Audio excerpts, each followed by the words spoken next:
to the P.A.T Life podcast. As always, I am Patrick, and today I have with me once again the lady of all ladies who I've been dying to get back on for some time. We've been going back and forth here, but Miss Claire Vannuccini, how are you today?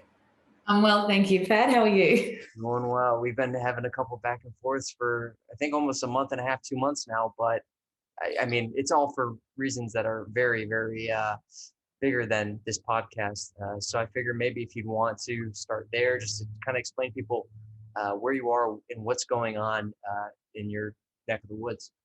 Yeah, certainly. I'm based in Melbourne, Victoria, Australia, which has officially won the longest running lockdown city in the world.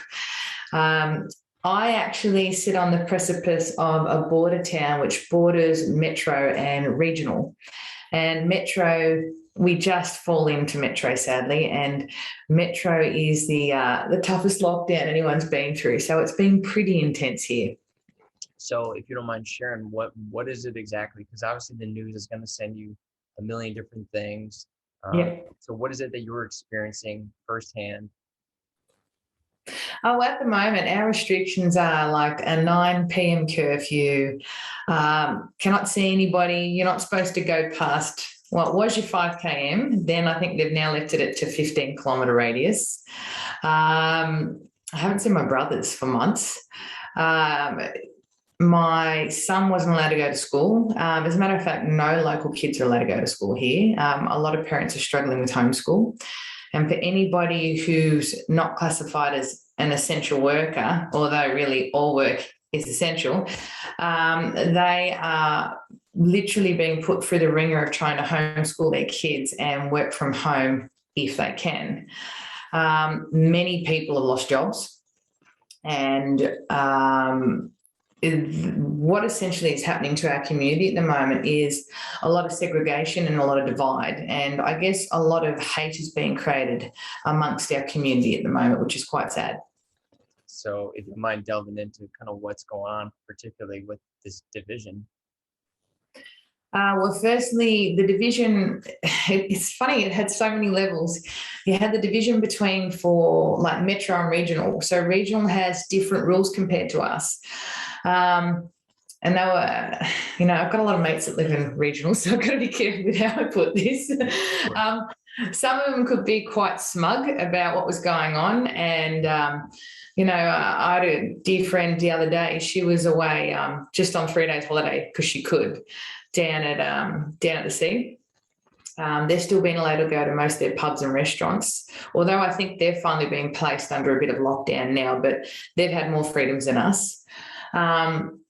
They have started to call anybody from Metro some horrible names, and they pretty much.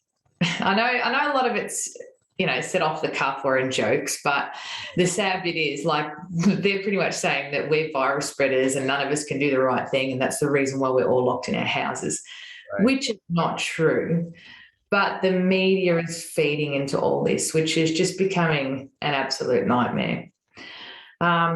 Division is also occurring because I guess so many people are locked in fear, and they're locked in fear for their own reasons. So it's not like I'm going to blame anybody or speak poorly of anybody, because everybody has their right to feel how they want to feel. But the problem is the media and the government here, it's almost like they're inciting hate and division. So it starts with where you live, and then they start rolling out numbers on who are the super spreaders in town, and then it goes to who's vaccinated, who's unvaccinated, and then let's blame all the unvaccinated for things. And then it goes to who's essential, who's not essential, meaning who can have their kids in school and who can't. It's been such an interesting mix of soup of collective energy to be in, and especially as an energy worker, if I don't look after myself in this mix, oh my dear Lord, it's enough to make you want to blow a fuse. So what have you been doing for yourself in this, being that you are an energy worker?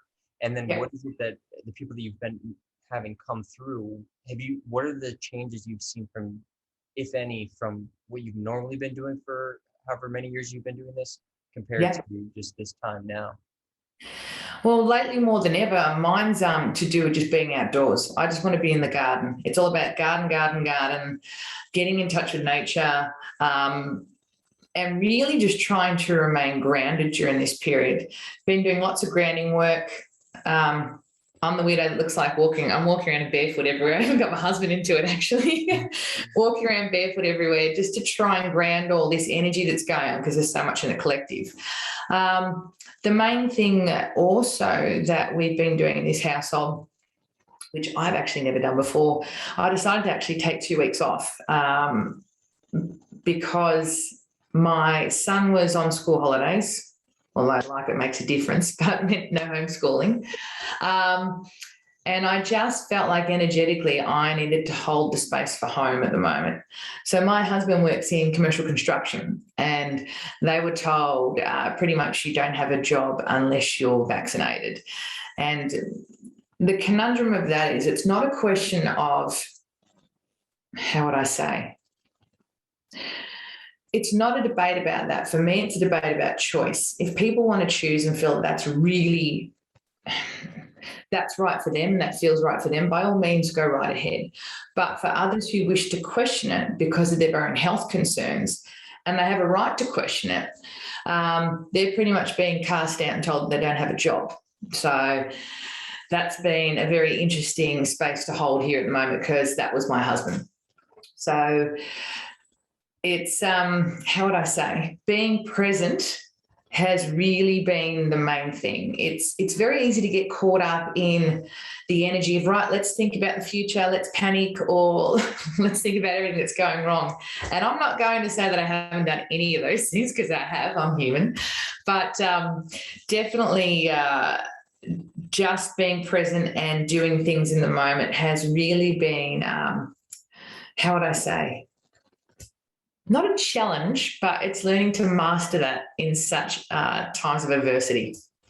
Absolutely. And that's, I think, what is, for myself included, right? It's these ups and downs, these hurdles. It's knowing that, at least from my point of view through it, as well as knowing that each and every step of these complications or these hurdles are really just a matter of testing you to see what it is that you're made of. Knowing, again, as you were going back to grounding, like, where do you stand on this ground? I don't know what your approach is, but do you know Tom Barnett? Yeah, I was actually watching a video by him this morning, actually. Oh, so he's a buddy of mine. He's been on the show like 6 times. So if you need, Real. I don't know if you want to talk, I can link you two up to talk to him about that legal side, the law side, if you're interested for your husband. Yeah, that'd be wonderful. Tom was, bless his heart. I was watching a video that he did. I don't know if it was recent, but it was some great information on really how people can feel empowered in this time. And Mhm. he really did touch on quite a really good point. People forget that they can be quite powerful, especially if they start to question things and they start to stand their ground and they start to really evaluate what matters and what doesn't matter for them in life. Totally. And through adversity, I mean, look, before what I mentioned, that's kind of like the heavy stuff that's going on, right? But I do honestly believe that through adversity, humans have always been a way to, or found a way to adapt. And so, sometimes when you put through the ringer, that's when you really see what you're made of. That's really when there's magic that lies within. So, Mhm. Tom's video I've shared with some people in other groups and social groups that are going through a lot at the moment.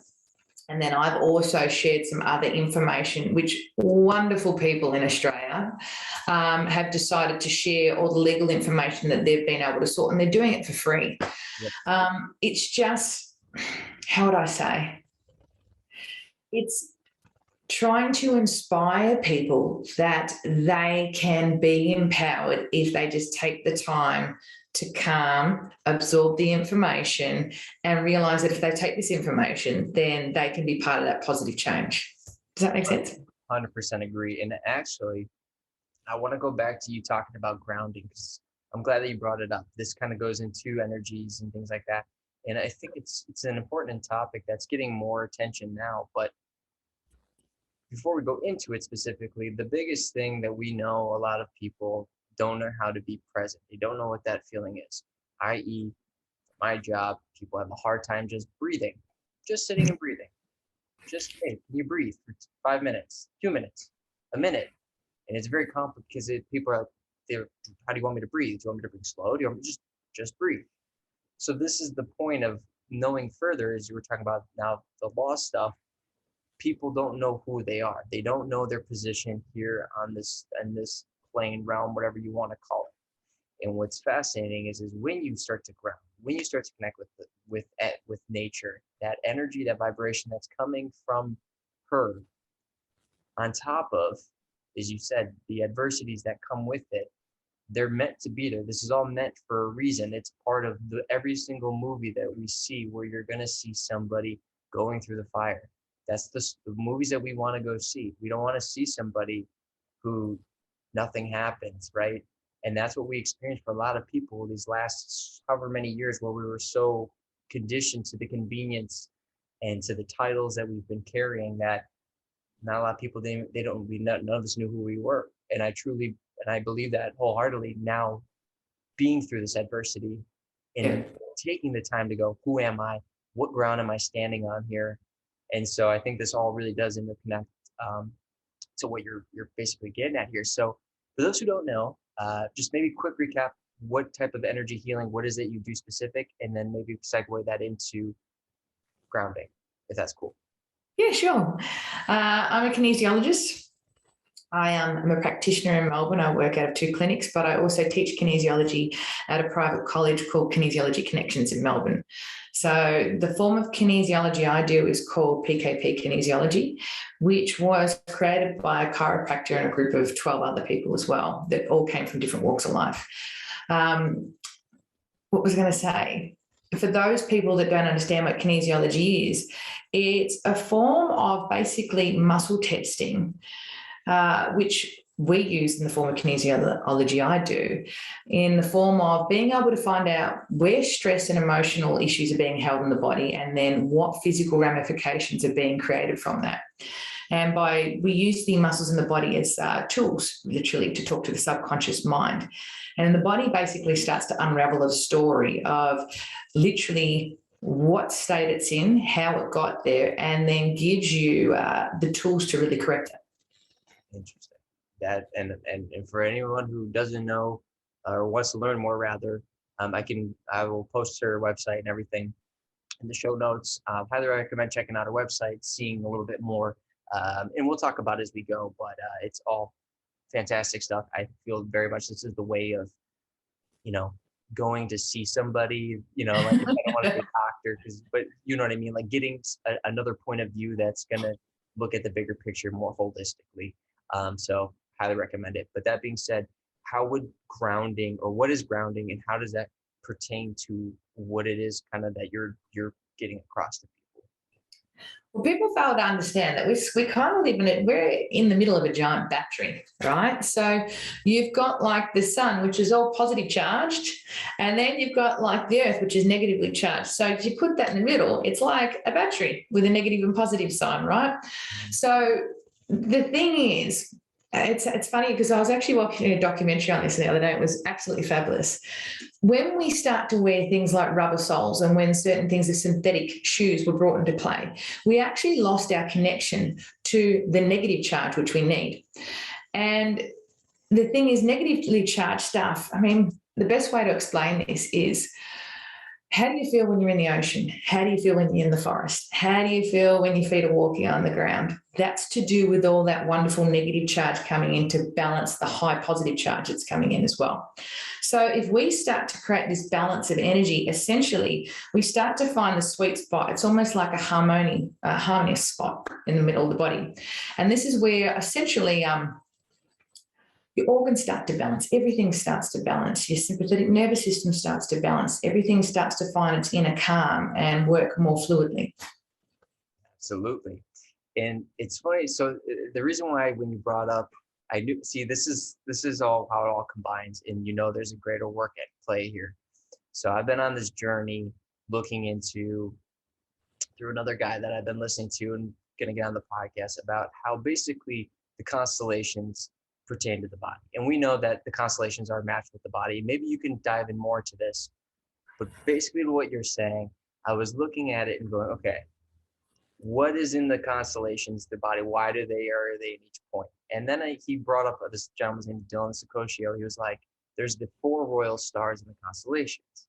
And this all comes back to what you're talking about here. And I was like, that's interesting. Like, basically, for those who don't know, from my very adolescent, immature understanding of it, it's fixed places in these constellations, basically at the equinoxes and the solstices, these fixed stars that basically we're thought to carry energy, good and bad, through these different seasons. My point of getting to that is where these constellations are, or where these stars are in the constellations. And one of them is in what would be considered the mouth of Pisces, in meeting with Aquarius, which, if you understand where that is, that's the foot, specifically the ankle. And now this is important. And this is where my mind was like, there's gravy here. There's something here. Because understanding what you just said about the rubber soles, understanding the constellation being in the winter time, that winter solstice time, why is that so important of that star, that energy, that frequency in the foot? Well, a lot of times it's because in the winter times, if you're in a place that's cold, you're covering your feet, or they were covering their feet, taking away that connection from ground, from earth. So my thought process is, well, if that was the case, would that be a reason to put more attention to it, knowing that your conditions around you may make that more challenging? You know what I mean? And people could still be barefoot or whatever the case is. Who knows what type of resiliency there is. But at the same time, it's knowing that there is limitation from that connection to earth. And what's even more interesting is you look at the bones and you look at the phonetics of it, like the talus, which is the bone that connects. You know better than I do. Yep. It's Hebrew for the morning dew, or dew. And then if you look at the big toe, the bone at the big toe, it's called the hallux. The background with that, you're dealing with basically the salt. It's like it breaks down to something with salt. Could you elaborate on that? Am I onto something? Do you know am I making any sense? Is the first question, but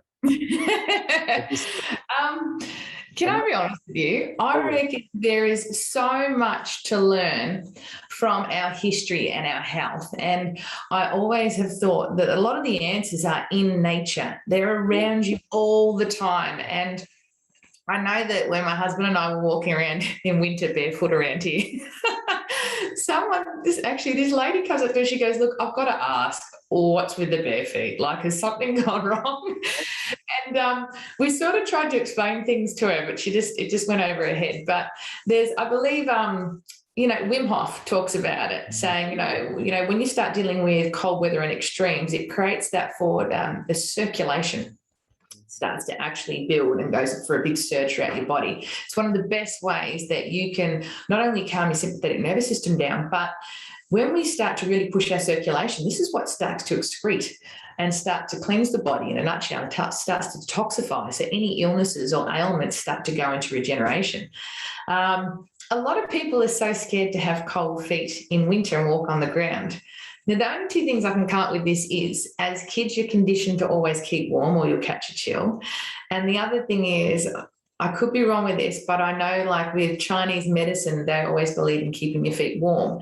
So I guess essentially in a way, it's working out, going back over history, trial and error, what works for you, what do you know, becoming very aware of your body and how it responds, and I guess doing a little more research. And it'll end up going off the beaten track sometimes, but once you start to understand your body and your physiology and how it responds, this is where you're going to start and find really good nuggets of gold, and I guess explain it in your own terms. Totally. No, I completely agree with you. And the reason why I even went in and I'm going down this rabbit hole is because when you really do understand, the billionaires in this world, the people that know stuff, also all of our history, everything goes back to nature, everything. And there's no question about it. And so the fact of the matter is being that we're a part of it, we're not separate from it, knowing why is there correlation with these things to our body? Why is there correlation with how the seasons work and basically what's going on in our body in regards to what foods we could be eating are easier to digest, what's better, when, even when's a good time to, start, procreating and doing all these things, and knowing that it's based off of the seasons, it's based off the constellations, and that's how you can guide yourself. But even taking it back to the lady, now we've been so conditioned to be, wait, they're walking barefoot in what appears to be, cold or hot. Right, right. So it's like, why are they doing that? And people can't register because of the conditioning, as you said. Oh, don't get too cold or you'll get a chill.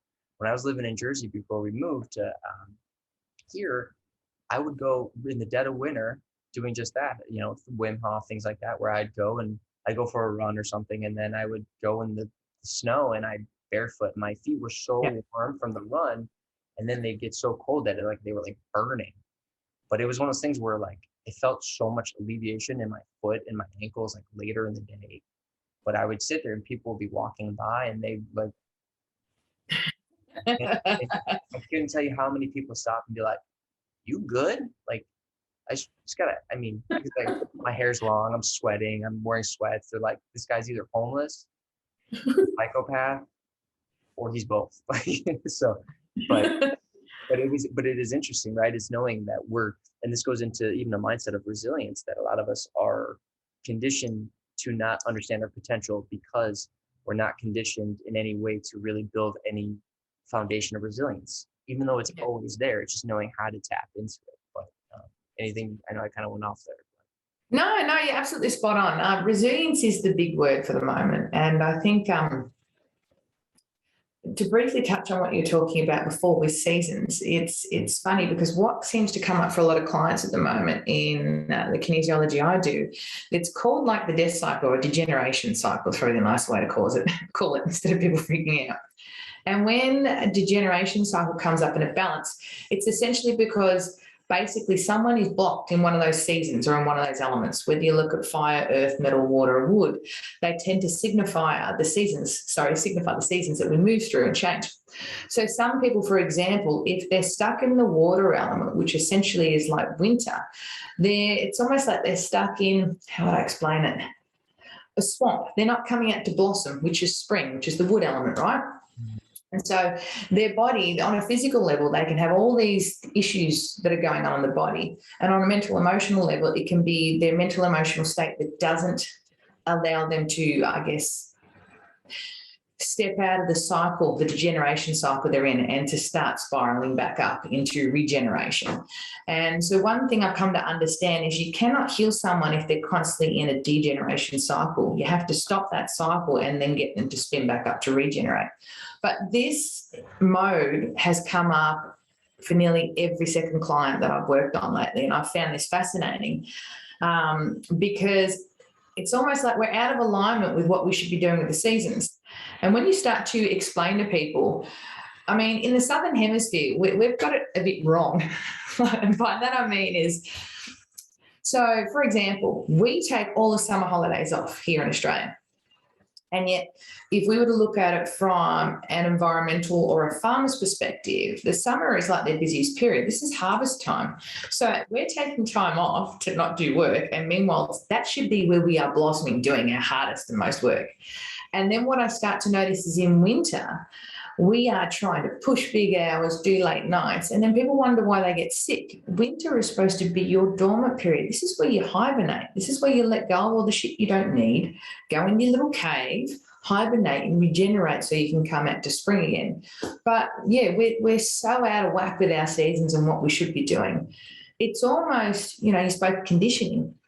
We're conditioned to not stop. We're conditioned to, well, in Australia, it's like, you've got to work your 9 to 5 or, 9 to 7, or now let's work from home. Now let's have no boundaries and answer your emails outside your timelines. Always be on.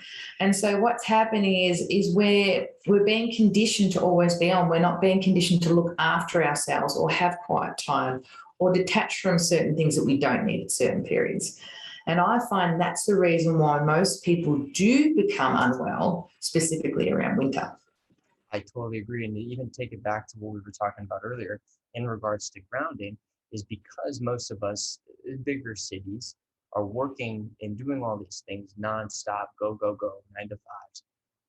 More often than not, in that summertime where you're seeing, again, especially at the summer solstice, where you're getting a lot of that power that's coming from the sun, the vernal March equinox basically into that summer, where you're getting the most power. And as you said, that transfer of energy, like a battery, what's happening is you're not, most of us aren't even getting it from the ground.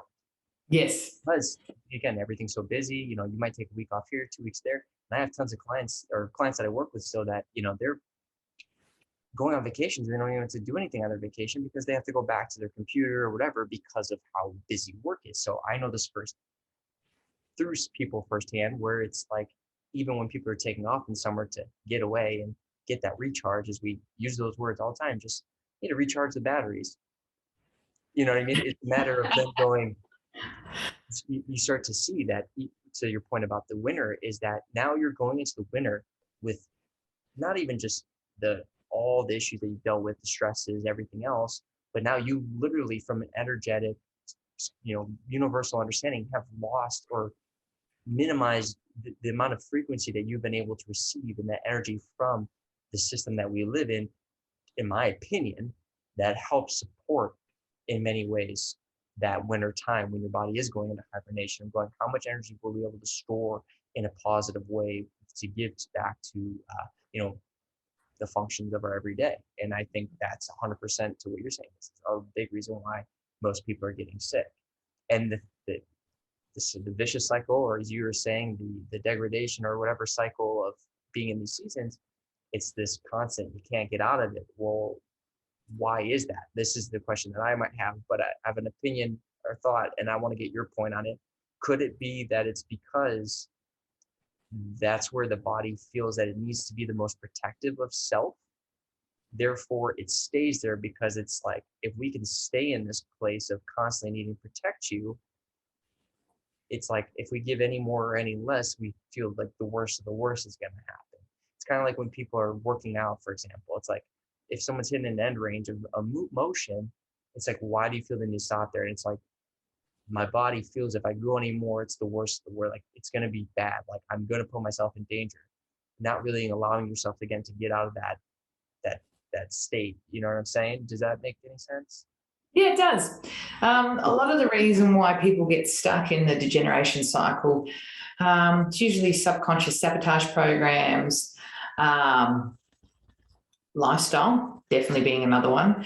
And I think as human beings, we tend to get stuck in obviously routines, and sometimes those routines aren't always the healthiest. Or we'll go, for example, you hit a point and you go, right, I'm going to kickstart my health for summer, and I'm going to eat healthy, and I'm going to do my 30-day program. I'm going to lose all this weight, blah, blah, blah, blah. The problem is, what starts to happen is automatically this little sabotage program comes in the back door. And it's figuring out where these sabotage programs come from, how they were created. And that's literally what I do in the session, to get people to try and push through that barrier or that boundary that their body was otherwise, or their brain was otherwise telling them they couldn't push through. Does that make sense? Totally. No. And so, if you don't mind, what are some of the things that, if you're willing to share here, techniques and things for people listening that might be good jumping off points, maybe to try on their own, or something to maybe ponder? Yep. One thing that I've come to understand at the moment, and this is probably another thing that's come up a lot lately, is habits in clinic. And so you cannot kick a habit unless you know what the emotional driving force is behind that habit. It's all fair and good to go, all right, I'm going to stop smoking, or I'm going to not drink alcohol. The important thing for most people is to be, and I know this is a good challenge, it's to be very present when something snaps and you go, all right, I want that. I need that glass of wine, or I need to have this cigarette. And it's being able to pause in that moment and go, all right, what am I feeling right now? Why is this a reward system coming up? What gratification am I going to get from this that I'm not getting from somewhere else? Does that make sense? Yep. Oh yeah. I do that every day.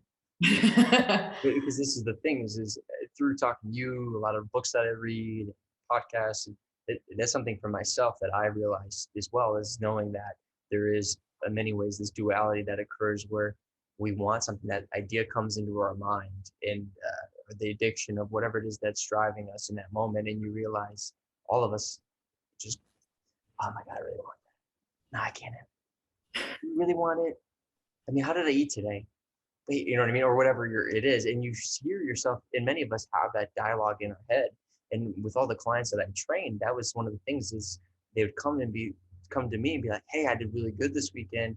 I didn't have anything. I'm like, oh, how, like, was it easy? Like, what was the experience like? It's like, I like talk myself down. I like talk, but I did it. And you're like, okay, great. But I'd hear this over and over, and I'd pay attention more to my own urges and things like that, where I was like, why am I having this conversation? And you realize many ways, like it's the ability to be present with yourself in those moments, and knowing, okay, as you just said, everything, and I won't want to reiterate, but I agree with you completely, and I totally understand what you're saying.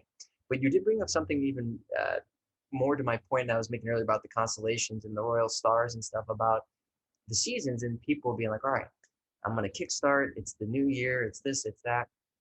And that was what was driving a lot of this thought process, because of my job, and maybe with yours as well to some capacity. We would see trends. Like, we knew, like, all right, new year, more people are going to come in. Okay. Within a month, it's going to slow down. It's going to drive off. And then comes springtime, when spring break's coming, we're going to see an influx of people come in, and yada. And we like, you knew, like clockwork, through the whole year, kind of like this ebb and flow for a lot of us as trainers. But then it dawned on me, I was, for a long time, of going, how the fuck is everybody on that same page though? Like, why? It's not like everyone's doing the same exact thing. It's this energetic response to the seasons, or and then in my mind it was like, okay, well, is it because it's just spring break, or is it just because it's the summertime? And that played some part, but not as much as the more I was talking to people and meeting people, and it didn't play as much of the same role. It was just really fascinating me. And one of the things is, it clicked recently of going, oh, could it be that it's because of these inner, like, connectedness to the seasons, of understanding certain points, and taking a step further, knowing that our months are totally wrong. Like, the first of the month is not January. If you just look at Latin, you understand that octo is 8, noem is 9, and decem, December, is 10. So therefore, January and February 11 and 12. So why is, okay, so the first of the month is March. Should be. Well, why? Well, we know, some guys see, as you said, it's the wood, it's the blooming, it's the life that is brought from the sun to give that energy. And this is what's so fascinating. And in my opinion here, I don't know for sure, but knowing that the new year is totally effed, it's giving this false energetic push for people to, in the darkness of cold, to try to get themselves going, engage, like, as we said, letting your body heal and hibernate, knowing how to move through those months appropriately with the seasons. But it was like, no, we need to drive, go, it's the new year. Yet it's still freezing, it's still cold, totally throwing you out of that system. So what happens for a lot of people, you're getting this, in my opinion, it's a synthetic high of, that's man-made essentially. And now when the actual time of March comes, where people's most life is supposed to be blossoming, most people are just like, dude, I went out of the gate too hard in the first 2 months. I got over ambitious. And therefore that energy, naturally, that we're all feeling, Yeah. and this is my opinion, by that time comes, most people are like, oh, I fell off the wagon, or this and that. And that's the most critical time for people to literally have that life. You're seeing the changing outside. So these are just my thoughts, but I was like, there's something there, because it makes so much sense when you actually look at the people in the timelines of when they were going to the gym, when they were falling off, when their habits were coming back, and I put them in air quotes because they don't define them, but in many ways they believe that was the case. So, that was a lot. I had to get it out there. It's been in my mind. Anything? No, you know what I find? People get stuck in the routine, right? So, for example, if you've got someone that goes, all right, I get up and I do my 7K run every day and I did my weights and this is how it is. And then they punish themselves when they don't follow that routine that they've created. You can still have routine. You can still do exercise that nourishes you. You just adapt and change that to the season. So winter, it might be better to be doing nourishing things, meditating, stretching, infrared saunas, perhaps even ice bathing. Then we go to summer, all right, start doing your running, do your aerobics, all that sort of stuff. Like, it's being able to diversify. So maintain health, but then diversify what you're doing. Then this also goes with diet. Winter's supposed to be about stews, slow cooked meals, nourishing meals. And these are the things that essentially they nourish you in different ways. Summer is supposed to be about fast food. So this is like your salads, your meat that's like cooked with fast energy, so wok food and stuff. So now you're actually creating a different level, how would I say, of energy based on just your cooking and your exercise alone to suit that time of the year or that season. And if people learn to nail this, you never get sick. Oh yeah. Well, and this is where it leads to so many more amazing connections with nature. Is like you said, is what you're doing it when you're following that is you're actually listening to your surroundings, experiencing your surroundings in the present moment, but also is furthermore, in which we always talk about, is experiencing yourself in the present moment. And like, for example, when you understand, when you're in tune with the body or following intuition, following your gut instinct, following your heart, your body will tell you, as you know, exactly what you need. When you get a craving for a good, not for like sweets and sugars, right? But like something that is like a fruit. Like the other day my family, we went to a spot in the island. It's called the North Shore. And we just went to the beach. We had some fun, but we went by a pineapple stand. And I saw a coconut too. And I was like, man, I can go for some fresh pineapple and some fresh coconut. And it's one of those things that I don't get like cravings all the time, but I knew in that moment when I was thinking about it and there was that motion intuitively, just because I've been working on this a lot, going, you need that. Something in you. Enzymes and electrolytes. Exactly. I need something from whatever is in there. So sure enough, when we came back, I'm like, we're going to stop. I'm going to get some pineapple. And what's interesting, even more so, is we all know pineapple fruits taste good, but the sensation of knowing that I wasn't just satiating my sweets, that sweet taste, but there's something new is going, this is truly hitting the spot. What that spot is, right, is it's, in my opinion, it's much greater. It's this electromagnetic, spiritual, you're hitting the blueprint of self of like, you're hitting it, dude. Good work, And what's great is it's satiated me for quite some time. And it wasn't like, I was like, oh, I need to go home and eat again. It was like that hit the spot. I was good for some time. And so that's what's important to what you're talking about. And we're going back and forth here, is when you listen to the body, you're going to hear what it needs and what it's telling you. Is there anything you can share with that or dive in more with that? Because that's great. And I think people definitely need to hear. A lot of people, you hit the nail on the head. They misread what their cravings are, if that makes sense. Mm-hmm. So the two examples that you just used then, pineapple's like enzymes. Coconut is like all your, what I said before, your electrolytes. So, your body's saying, I need these sort of things. It's like, all right, well, I need this one to be able to digest and break down food better. And I need this one to actually, without your enzymes and your minerals, your body doesn't fire off its vitamins. So, when we look at things like minerals, people don't actually understand this. You can have the best diet in the world, but if you're actually mineral deficient, your body doesn't utilize the vitamins. Your minerals are like your spark plugs for your engine. So if people actually understood to stop and go, all right, what am I craving and what now? What is it I really need? Perhaps their food selection will be better. But there's a bit of an issue there.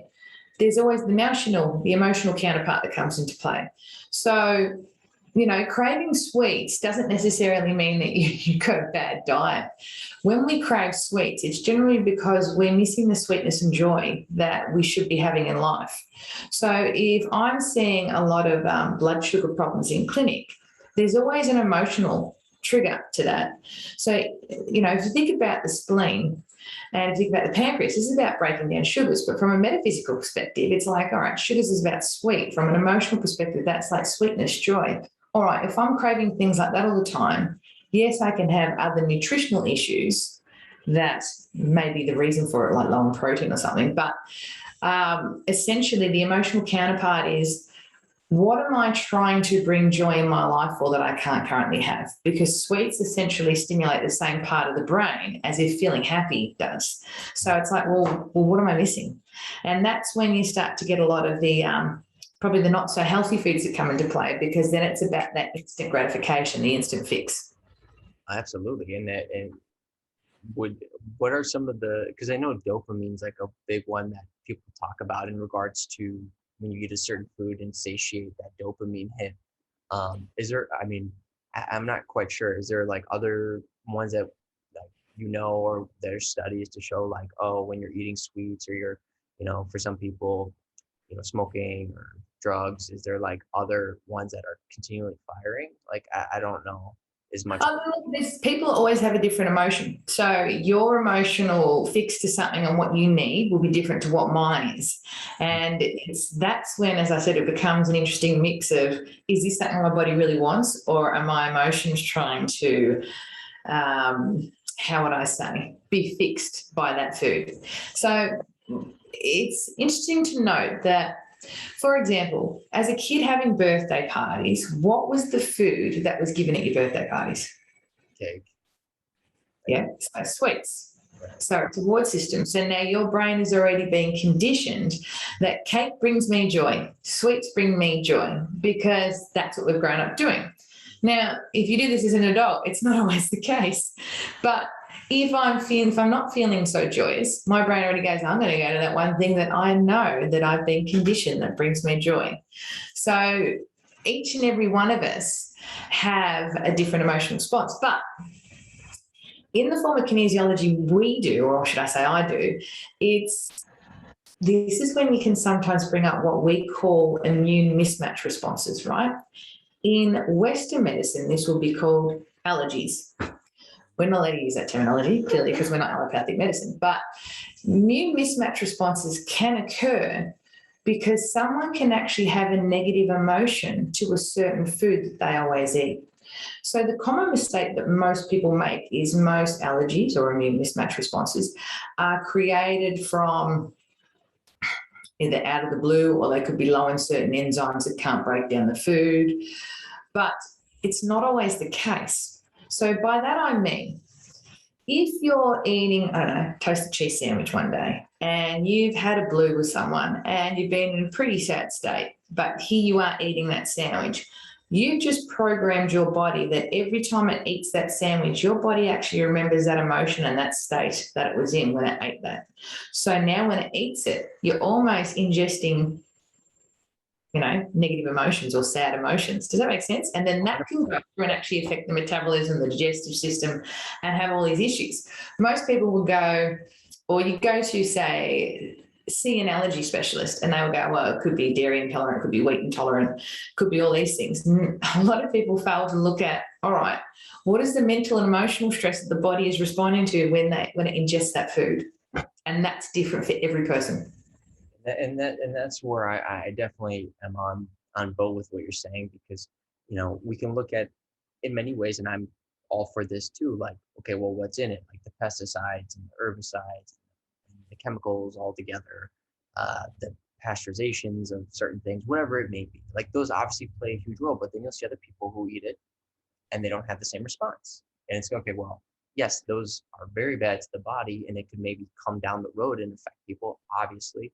But as you said, more of those immediacies of like those immediate reactions, it's like, I agree with you, is there a emotional approach to this that is not being addressed? And I would also say in many ways, a spiritual as well. But but that's what's so fascinating, when you start to have awareness of this, make that unknown and known, of knowing, oh, I'm subconsciously doing this.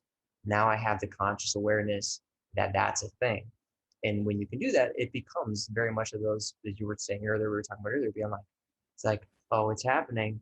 Why am I doing this? It's like, I still want it, but I'm aware that this is happening. And for myself, not to get too much, I just leave it very blank. There's certain acts that I did as a younger man that obviously are very, people know what those are, and people, they try to nowadays make it mainstream and like, yeah, do more of that. And it was a battle that I was, not a battle, it was an experience rather, that I was like, I had to know when I was getting to that place, what was causing that. And when I finally got to it, like you were saying, it made that ability to not be in that state so much easier, because I'm in, as you said, that having that awareness. And I've now used it, and I still use it for things that I do. Coffee is another one. I love coffee, and I'm actively working on it there. Not that there's obviously many benefits to not drinking coffee, but there's also that level, as Tom will even say, Barnett, of like, you can enjoy it. Like it might carry a positive energy, but it's not abusing those things, right? Like having a sweet or a cake, as you said, the reward system could actually bring a positive energy. Like 100%. there's nothing better than mom's cooking or grandma's cooking. Like there's something so homely that can come from those experiences that actually is, we just said, do the opposite. But what's funny, and just real quick about the reward system that you were talking about, that I love, when you take a step back and peel it back a little bit, is going, when you were a kid and there was a birthday, it truly was a reward. It was a moment in time where it was like, we got that for a specific reason. But now as we get into adults, what happens for a lot of kids, teenagers, and then into adults, it's like, I can eat whatever I want. No one's telling me not to. I can make my own decisions.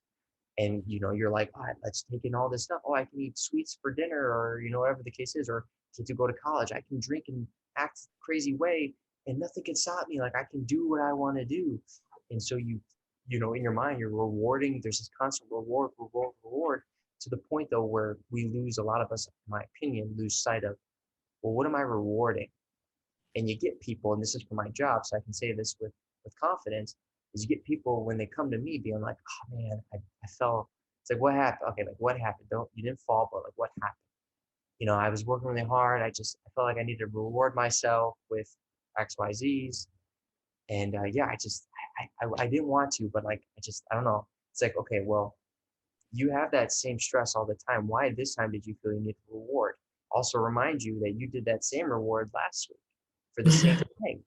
So is this really a reward? And this is where it leads into so many other things, but it's interesting where that childlike mindset of, I'm rewarding myself for working hard or doing good on a test, and I'm getting, that sweet or whatever once in a while. But now it's, into adulthood, it's not even the case. It's an everyday thing. And as you said, it becomes the habit. Mm-hmm. So, What you touched on before, you're right. The thing with kinesiology, and this ties in like with your habit or the reward system, if people start to become acutely aware of and master their emotional body, and then they can become very aware of their dietary habits or their exercise habits or habits in general, what happens is a massive shift in their consciousness, and their patterns happens when they empower themselves. They can be told time and time again what does and what doesn't work for them. But unless they come to that level of realization themselves, they will always fall back into that same pattern. So, yeah, you're absolutely spot on with, once you have that awareness and that sense of empowerment, things change. But it's an interesting... Isn't the human body interesting? Isn't it fascinating how we all work? yeah, I know it really is. But that's what I love about just our conversations and what you're doing, is because you're, as you said earlier, you're noticing patterns, you're seeing habits or underlying conditions or whatever the names that you might be using specifically coming in, and it's allowing you doing with the energy work specifically, because I don't blatantly go with clients and be like, we're going to do some energy work. It's learning how to do my job in a way that still gets that across. But I just think that's what's great about your field and what you were doing specifically, is you're able to see these patterns, you're able to approach these patterns, and you're then able to offer, and facilitate that journey of solutions. There's a great personal trainer in Melbourne. Her name's Kirsty McDade. She's brilliant, and we share a lot of clients And the reason being is because she can see all their patterns, but she's like, oh, that's way too much work for me. You need to go see Claire. And then they come and see me, and then I unravel all those patterns and they go back, and then things start to change. But it's the same with any injuries that they may, pertain or how would I say, pre-existing conditions or anything they already have there. Then she brings them to me, then I bring them back, and then they're training, and that completely changes. It's sad that we've never been conditioned to look at all the multiple facets that make us human and amazing, being mental, emotional, spiritual, and physical. We just look at like one individual component. We don't bring them all together. But if we did, we'd realise being human's pretty bloody amazing. The saddest thing is most people don't understand what they're capable of. And, do I think there's a certain element to that of why we've been educated to be disempowered? Of course I do. But does that mean you have to remain that way? No. There is so much wonderful knowledge out there. There is amazing writers and authors and scientists and doctors that are now looking at all these things that come together to make us human and what our capabilities are. It's just getting off your bum and exploring those, really. Right. Well, to bring our conversation in a full circle, this obviously pertains to what you're experiencing where you are, where I am here, is this purposeful separation of one another, but also from self through the programming, through the education system, through all the lollipops and fancy pants they put in front of us, because it is just that is it can change at any time. It's not like, habits, for example, like, oh, if you have a bad habit, you can anytime change it, but that might still be there to some capacity, like the thought of it, but the awareness allows you to separate yourself from it and not let it consume you, to the same point where the education and all these things that we're experiencing now, and even where you are, of like staying away from each other, you're the this, you're the that, and you realize this duality that is being created, man-made creation, is doing it, for in my opinion, because people like yourself, myself, are doing just this. We're talking about the bigger messages of human potential. And that for me, so again, talking perspective, Peter, you look out the window, and I even hear, and at times, get a little flustered or maybe a little annoyed when you see certain things or experience certain things, like, but the deeper rooted part of me now, at least, is going, I'm in the upper hand in these positions. The people like us are in an upper hand position because we understand the bigger point of all this, and that the power lies with us. And going back to even like Tom and the law stuff, is you're seeing people in their, respective fields, standing their ground, doing that, putting their feet literally down and being like, I know who I am who I am, and no, we're not doing this. I'm setting the tone here. And these places are going, oh shit, okay. Fire her. We can't fire her. Why not? Because then there's a lawsuit. Will we win? No, we won't win. What do you mean we won't win? Yeah, because what we're doing is unlawful, you dumbass. And it's like, go ahead, fire. You know what I mean? And this is the beauty of this experience, and this is why I'm grateful for what we're experiencing. So, you are right. I think there's always beauty in the breakdown, and people fail to understand that this is something that probably needed to happen for a very, very long time, to look at, A, how the government works, B, how we're all living, and C, really what matters and who matters in your life. In touching on a lot of the sort of the heavier stuff at the start of our little interview, there's a lot of magic that's come out amongst all the shit, for lack of a better way of putting it. What I've seen is a community of strangers all start to network and help each other. And they've never met each other in their entire lives. They've just started collective groups of, hey, can someone help me out? I need this information, and someone's just said, yeah, here's all the information you need. I've then found beautiful people that I don't even know that exist around my community, just by having a conversation with one of them about, we really should team up together. We've now hooked into this community group. We're now sharing seedlings. We've created a community garden. We've now gone to, all right, well, if this changes, then let's meet at this place. We can still have coffees in the park. We can still do these sort of things. Hey, do you want to come around for homemade pizzas at my house? Never met you before, but great. We have learnt that with my husband, I sort of said, if you look at this from a different point of view, do you want to go back to commercial construction, or is there an opportunity that's being presented before you here to go and do something that really makes your heart sing? You're an amazing chef. You're very, he's very artistic. He's amazing with landscaping. I'll draw something up and he just goes out there and builds me a Better Homes and Gardens outdoor area. And I said, you've always sold yourself short. So is this the kick up the bum that you needed to go, all right, where should I be now? What opportunity has presented itself that I would have otherwise never have taken if this sort of situation wasn't pushed upon me? And so, I'm seeing people that are losing their jobs, but they're now going, all right, I'm going to go into permaculture, or I'm going to go into mobile homes, or let's all buy some land together and create a community. One girlfriend, she's terrified with a lot of the school system here now, bringing in like forced vaccinations on our kids. So she went, stuff this, I'm pulling my kids out of the system. We're going to use an old granny flat on the property. We're going to create our own school. They've brought out teachers out of retirement. And now they've got like 19 kids in this little classroom on our farm property and started their own school. So humans have always found a way to triumph through adversity. And that's not to say there's going to be some sort of dark moments on the way where you really find out who your friends are and, I guess how close you really are with your family members. But if we go back into our heart space and we look at, I guess, a future that can be bright, and if we start taking the we, not me attitude and we bring in community again, then, a lot of wonderful positive changes could evolve out of, such a dark situation. Couldn't agree more. And everything you said, myself and people I know are going through the same thing. And that's what is so beautiful about this.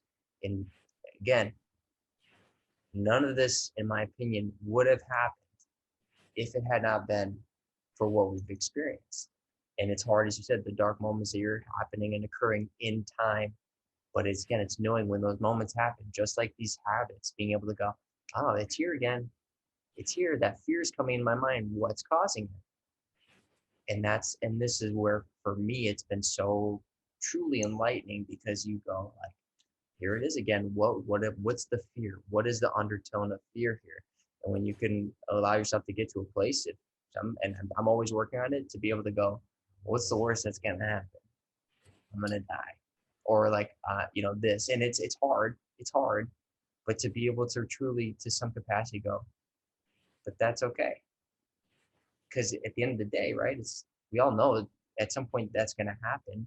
So what kind of life do I live?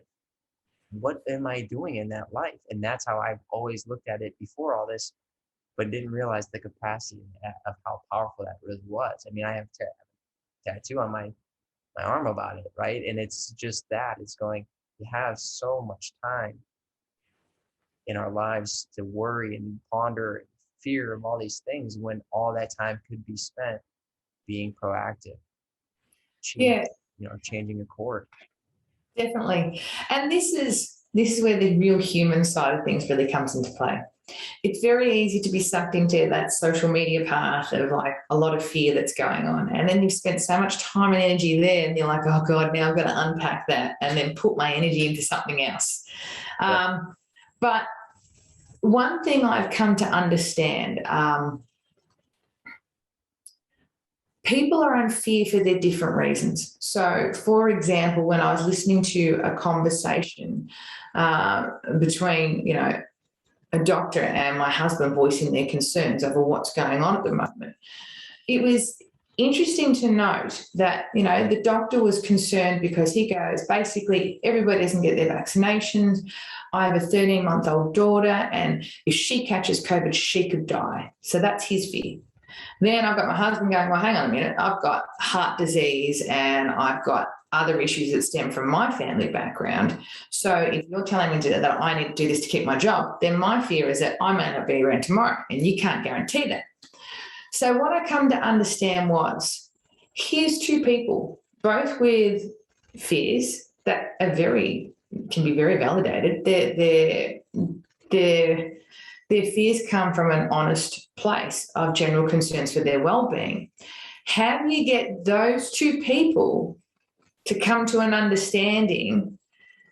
That is what we're trying to really navigate very delicately as a minefield at the moment with people, because I think I touched upon this with the our last chat. When you put enough people in fear, the problem is it restricts the vasodilation in their brain, so they can't uptake new information. It's like their frontal lobes, to be able to problem solve and be calm, have literally packed up and gone. So they're either in fight, flight, or freeze mode, or they're fragmented. Yeah. And their ability to sit there and, I guess, honestly have an open, heartfelt conversation, let's put our fears aside and generally come into our heart space, is less than easy. And that's sort of the place where I think we're all at the moment. And this is where, when you mentioned on my self-care has to be able to park all those sort of things on the side and just come into my heart space and go, all right, how can I be of service to everybody? Anybody who wants to see me after this, I don't care what you've chosen, long as I can be of service to you to help you along your journey, step forward, then that's all that matters to me. You hit it spot on the head, and that's exactly what it is. That's the way forward in this, and I've come to truly understand that, purely from the understanding that when you understand the heart space and how it actually, in my research, in my opinion, is truly where the true heart lives in us, you start to make sense of that. When someone's truly programmed to whatever we're talking programs, all they're programmed is to a frequency, an energetic frequency. Because like you said, it could be two different things that people are in that same fear state, but it's a frequency that people are attuned to. And then, right? So when you get people that are in such a strong program, like the radio is stuck on one station, logic, as you said, the logic and reasoning, the vasodilation, all this stuff is starting to occur or not occur, where the logic doesn't make sense. And I've experienced firsthand with people, you realize that, well, where's this logic coming from? And you realize there is none. And it's then not allowing yourself to grow from it, not get angry, and knowing that at the end of the day, I have to come back to my heart space, because the only way, my opinion, the majority of ways to get to those types of people truly in tuned and programmed to whatever they've been programmed to is through your own different frequency. You nailed it. Of love. And I can say this with firsthand experience that people, not that we still have our differences in people in my life, but coming at it going, you're not my enemy. I still love you. I don't hate you. I don't even wish any ill will towards you. If you think you're making the best decision, I support you. We might not come to agreement. I'm not here to change your mind. These are words and conversations. I still love you more than anything. And that has been the most effective way for me to actually talk to people. And not necessarily, again, change anyone's mind, because that's not my point, but genuinely being like, there's no riff here. I've learned that through the challenge of the trials and tribulations. So I couldn't agree more with you. And I think that's what I think with it going on for so long now, people on both sides clearly like, so true. So true. I'm so afraid of this thing. When was it, like 2 years ago? I can't go anywhere. I'm sweating. And you realize it's exhausting, and you're like, exhausting from fighting. Fucking long. We're getting way too angry for too long. So you realize, like, what do we do next? Just keep getting angry and going on this marathon, or just getting off that marathon and being like, hey man, that's kind of a weird year. Like, I know you still believe what you believe, but I love you. We're cool. It's like, yeah, we're cool. You actually just reminded me. I'll share this with you. I did what we call I sat with like in a shamanic group the other day. There's an amazing shamanic group in Melbourne called Shamanic Energy Training, and an amazing lady called Sharon Bolt. And we did what we call a family constellation, right? And this is where you can energetically sit in the space of someone else. So, for example, we did one based on the current energy and what's going on. So, for example, you go into like how would I say? a sacred space, and you go, all right, you sitting there, you're going to be the government. You sitting there, you're going to be the people that are pro-vax. You sitting there, you're going to be the people that are anti-vaxxers. And so basically everybody has given a title. With this title, they have to really sink into the energy of this and figure out, all right, what am I feeling? What's my emotional trigger, or what's my emotional drive behind this? How am I feeling physically in my body? And it was the most fascinating experience. And out of going through this for like 35 minutes, little circle, basically what we came to the conclusion of in the end was, if we all just get back into our heart space and understanding, they can't win. Because essentially segregation and separation is richly what they're trying to create. They're trying to create this division. But if people realise that actually they have the power, and with that they come back into their heart space, then the battle is lost. Everything is over, because we start once again working as a collective community. And so that was a really beautiful, insightful journey that we all went through. But it was interesting to hear the emotional triggers and drives and the emotional, I guess, stresses from both sides. And, if people could learn to understand that, that would be a game changer. I couldn't agree more. And, to wrap things up, I think that's a beautiful way to kind of solidify this great conversation. And it's always a blast talking to you. This was month 2 months in the works, so I'm glad that we were able to make it work once again. And always appreciate and grateful for your time. But with that, where can people find you? What is the best way to see what you're doing, or get in touch even if people are got questions? Yep. You can find me at Kinefx on Facebook, or you can find me at, I think it's Claire at Kinefx on Instagram. I'm really totally crap, obviously, with my social media stuff. Otherwise, you can find my website, which is kinefx.com.au, and it's spelled KINEFFECTS. Yep. And what is it? .com/ .com.au. Okay, sounds my good. website. Yeah. I just want to make sure, so when I type it in, I don't mess it up, because I did last time. I'll send it to you after anyway. Yeah, I know. perfect. That'd be great. That'd be awesome. Yeah, look, it was lovely talking to you, Pat, as per usual. I'm sorry I've had to postpone it so many times with all the chaos that's going on here, but it was meant to be today. It definitely was. And again, you're going through quite a journey over there. So the fact that you were making time, or willing to make time, again, I couldn't be more grateful. So thank you once again. I hope everyone who listened enjoyed. Before we go, I do have a couple things real quick. I do follow, or I have supporting my friend who does a homeschooling as well. He has an online, this is for everyone, but he has an online website that basically takes all the homeschooling options for parents who want to homeschool, and gives them basically a platform to go, okay, well, what is it that you want to do? What avenue to give? Because everyone's now like, oh, what do I do? Giving them a chance to have an easier route to find what it is that they're looking for. It's Homeschools Connected, my buddy Brett Pike, fantastic guy. What he is offering, it's $15 a month, but with a P.A.T, or I think it's just P.A.T or P.A.T Life, I have to double check. You get $5 off, so you can use that and have the subscription. It's interactive, so for anyone listening, please take advantage of that. I'll put the links below. Highly recommend it. One other thing, I do have some promos because I only support the things I truly believe in and I truly think are going to be beneficial. For those who haven't listened to my conversation with George Wiseman about Brown's gas, which I don't know what you know about Brown's gas, but there's definitely some great stuff. Lucas sent me over. I'm going to be chatting to him the other day. Yeah, that'd be great to listen to. He's your man for your zodiacs too, in the body as well. Oh, I was gonna say I plan on getting him back on here shortly, because he's the one who's been giving me a lot of my programming in regards to this stuff. But knowledge.